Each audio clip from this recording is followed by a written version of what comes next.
अस्सलामुअलैकुम, आप देख रहे हैं ANY न्यूज़ नेटवर्क। मैं हूं मोहम्मद एहसन।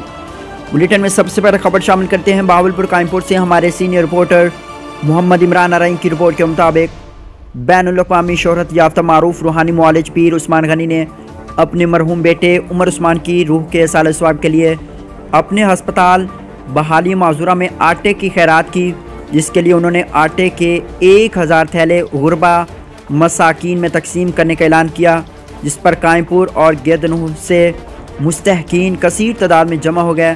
जिसके पेश नज़र उन्होंने आटे के थैलों की तादाद, जिसके तहत 500 थैले गुज़श्ता रोज़ जुमे के दिन तकसीम किए गए और बाकी 500 थैले आइंदा जुमा के रोज़ मुस्तहकीन में तकसीम किए जाएंगे। शहरियों ने इस अमल को सराहते हुए गरीब अवाम में आटा तकसीम करके गरीब अवाम के दिल जीत लिए हैं। इस महंगाई के दौर में गरीब अवाम परेशानी में मुब्तला है और आटा महंगा होने की वजह से उनकी पहुँच से दूर है। रूहानी पीर उस्मान गनी ने अल्लाह की राह में खर्च करके मुखय्यर हजरात को ये पैगाम दिया है कि अल्लाह की राह में खर्च करके दिल सुकून मिलता है। अल्लाह ताला से दुआ है कि पीर साहब के बेटे को जन्नतुल फिरदौस में आला मकाम अता फरमाए और रूहानी पीर उस्मान गनी को लंबी ज़िंदगी और सेहत अता फरमाए।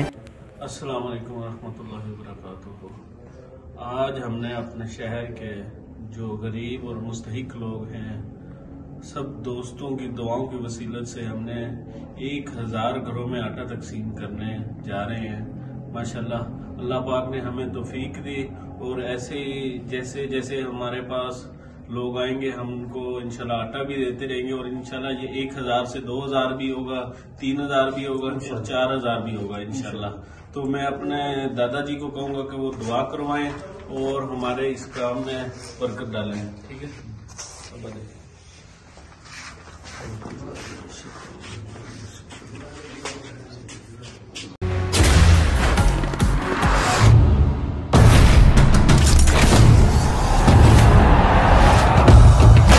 सके ना जो बने वो तूफान, आजा बने वो तूफान।